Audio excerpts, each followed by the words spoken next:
नाज़रीन आदाब, 8 नवंबर 2024 मुताबिक 5 जमादी अव्वल के अवधनामा वॉइस एडिशन में आपका खैर मकदम है। आप समाअत फरमाने जा रहे हैं अवधनामा में शाये अहम खबरों के खास हिस्से। सुप्रीम कोर्ट ऑफ इंडिया ने सरकारी नौकरियां की भर्ती के उसूलों में तब्दीली से मुताल्लिक एक अहम फैसला सुनाया है। सुप्रीम कोर्ट के मुताबिक सरकारी नौकरी के अमल के आगाज के बाद उसूलों में तब्दीली नहीं की जा सकती। 5 जजों पर मुश्तमिल आईनी बेंच के सामने यह सवाल आया कि आया भर्ती के अमल के शुरू होने के बाद उसूलों में तब्दीली मुमकिन है या नहीं। बेंच ने मुत्तफ़िका फैसले में कहा कि सरकारी मुलाजिमतों की भर्ती का अमल मुकम्मल शफाफ और मुनसिफाना होना चाहिए। ये मामला राजस्थान हाई कोर्ट में ज़ेर गौर था, जहां भर्ती के उसूलों में 75% क्वालिफाइंग नंबर्स का कानून मुतारिफ कराया गया था। नए उसूलों के तहत कई उम्मीदवारों को नौकरी मिलने से महरूम होना पड़ा, जिस पर उनका कहना था कि भर्ती का अमल शुरू होने के बाद उसूलों में तब्दीली नहीं की जा सकती। अदालत ने वाज़ेह किया कि अगर भर्ती के उसूलों में पहले से ही शर्त शामिल हो कि इसमें तब्दीली मुमकिन है तो यह कानूनी तौर पर दुरुस्त होगा, लेकिन यह तब्दीली इंसाफ और मसावात के उसूलों के खिलाफ नहीं होनी चाहिए। सुप्रीम कोर्ट के मुताबिक भर्ती का अमल उस वक्त शुरू हो जाता है जब किसी पोस्ट का इश्तिहार जारी किया जाता है और इस अमल का इख्तिताम मुंतखब उम्मीदवारों के तकर्रुरी पर होता है। इलाहाबाद हाई कोर्ट की लखनऊ बेंच ने बहराइच में मुबैना तजावुजात के खिलाफ इन्हदामी कार्रवाई को चैलेंज देने वाली मफाद आम्मा की अर्जी पर समाअत के दौरान योगी हुकूमत से सवाल किया है कि कानून के मुताबिक सर्वे और हदबंदी की गई थी या नहीं। अदालत ने रियासती हुकूमत से दीगर नुकात पर भी मालूमात मांगते हुए मामले की अगली समाअत 11 नवंबर तय की है। अदालत ने कहा है कि जब आप किसी ढांचे को मुनज़्ज़म करने की तजवीज़ रखते हैं तो उसे चुनिंदा तरीकों से नहीं किया जा सकता। रियासत को कानून पर अमल करना होगा और ये यकीनी करना होगा कि हर कदम पर कानून पर अमल किया जाए। इस दौरान अदालत को बताया गया कि हुकूमत की तरफ से जवाबी हलफनामा दाखिल हो चुका है। इस पर अदालत ने दरख्वास्त गुजार को जवाब दाखिल करने का हुक्म दिया है। लोकसभा में हिज़्ब इख्तिलाफ के लीडर और कांग्रेस रुकन पार्लियामेंट राहुल गांधी के एक मजमून पर बीजेपी लीडरान ने अपनी सख्त नाराजगी का इजहार किया है। अब राहुल गांधी ने उनके एतराजात का जवाब देते हुए एक वीडियो पैगाम सोशल मीडिया प्लेटफॉर्म एक्स पर शेयर किया।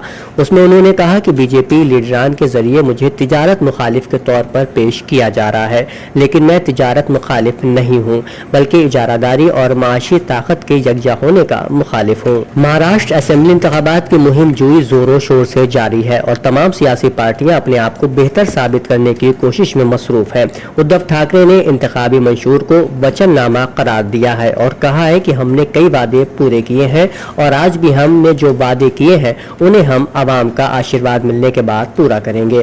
पार्टी चीफ उद्धव ठाकरे ने जुमेरात को इंतखाबी मंशूर जारी करते हुए बरसरे इख्तिदार तबके को हदफ तनकीद बनाया। इस मंशूर में लड़कों को मुफ्त तालीम और जरूरी अशिया की कीमतों को मुस्तहकम करने का वादा किया गया है। उनके अहम वादों में धारावी रीडेवलपमेंट प्रोजेक्ट को रद्द करना भी शामिल है। इस दौरान एनसीपी एसपी के सदर शरद पवार ने अपने इत्तेहादी महाविकास अघाड़ी की फतह का यकीन जाहिर किया है। उन्होंने कहा है कि अवाम मौजूदा हुकूमत से मायूस है और तब्दीली के ख्वाह है। शरद पवार ने यह बयान नागपुर में साथियों से गुफ्तगू के दौरान दिया। जम्मू कश्मीर कानून साज असेंबली में आज एक बार फिर जबरदस्त हंगामा हुआ। दफा 370 की बहाली का मुतालबा करने वाला बैनर असेंबली में दिखाए जाने पर बीजेपी के अरकान पुरतशद्दुद हो गए। ये बैनर इंजीनियर रशीद के भाई और अवामी इत्तेहाद पार्टी के एमएलए खुर्शीद अहमद शेख लेकर आए थे। शेख जब इस बैनर को असेंबली में दिखाने लगे तो हंगामा बर्पा हो गया और हिज़्ब इख्तिदार और हिज़्ब इख्तिलाफ के अरकान के दरमियान तीखी बहस और नोक झोंक शुरू हो गई। हंगामा इतना बढ़ गया कि एक दूसरे को खींचने धकेलने के बाद नौबत मारपीट तक आ गई। हंगामा रोकने के लिए मार्शल्स को बीच में आना पड़ा। उत्तर प्रदेश के वजीर आला योगी आदित्यनाथ ने कहा कि आज जब कश्मीर कौमी यकजहती और सालमियत के साथ तेजी से आगे बढ़ रहा है, जम्मू कश्मीर असेंबली में दफा 370 और 35A को वापस लेने की करारदाद मंजूर की गई है। यह कांग्रेस और नेशनल कॉन्फ्रेंस की मस्शुदा ज़हनियत को जाहिर करता है। छठ के त्यौहार पर कांग्रेस को इस तजवीज़ के खिलाफ बोलना चाहिए था। वज़ीर आला ने कहा कि आज मुल्क के 140 करोड़ अवाम मुत्तहिद हैं जो मुल्क की सालमियत और इत्तिहाद को तबाह करने की कोशिश करने वालों के मंसूबों को कामयाब नहीं होने देंगे और न ही वो ऐसी हरकतें बर्दाश्त करेंगे। अवधनामा में शायद जहानुमा खबरों के मुताबिक इसराइल में वज़ीर आज़म बेंजामिन नेतन्याहू की जानिब से वज़ीर दिफा गैलेंट को बरतरफ करने के बाद बड़े पैमाने पर एहतजाज शुरू हो गया। गैलेंट ने हालिया अदालती इस्लाहात के खिलाफ बयान दिया था, जिसके नतीजे में अवाम और फौज के हलकों में सख्त تقسیم پائی جا رہی تھی۔ کیلن نے مطالبہ کیا تھا کہ اسرائیلی معاشرے میں بڑھتی ہوئی کشیدگی کے باعث عدالتی اصلاحات کو فی الحال ملتوی کر دیا جائے، لیکن نتنیاہو نے انہیں ان کی اس تنقید کے باعث عہدے سے ہٹا دیا۔ وزیر دفاع کی برطرفی کی خبر سنتے ہی ہزاروں مظاہرین تل ابیب، یروشلم اور دیگر شہروں کی سڑکوں پر نکل آئے۔ تل ابیب میں مظاہرین نے مرکزی شاہراہ کو بلاک کر دیا اور جلاؤ گھیراؤ کیا۔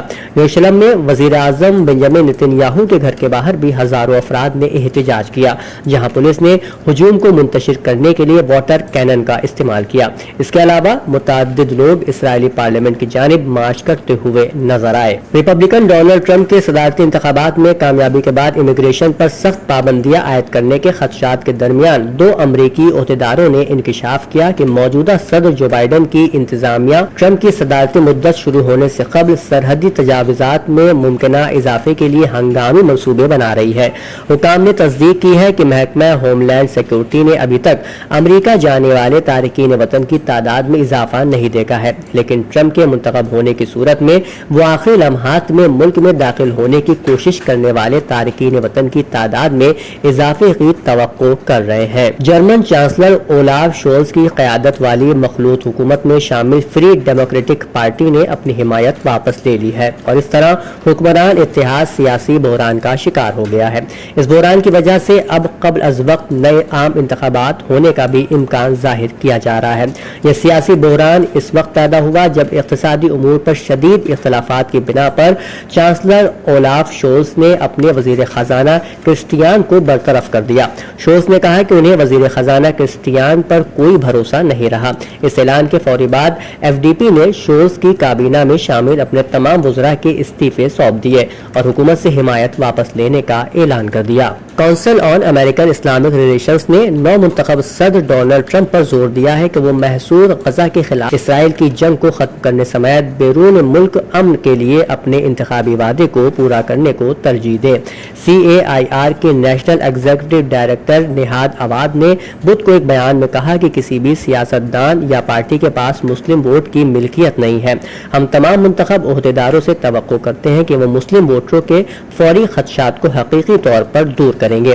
اس میں منتخب صدر ٹرمپ بھی شامل ہیں۔ اودھ نامہ میں شائع مضامین کو مکمل طور پر پڑھنے کے لیے اودھ نامہ کی ویب سائٹ www.awadhnama.com پر وزٹ کریں اور ای پیپر پر کلک کریں۔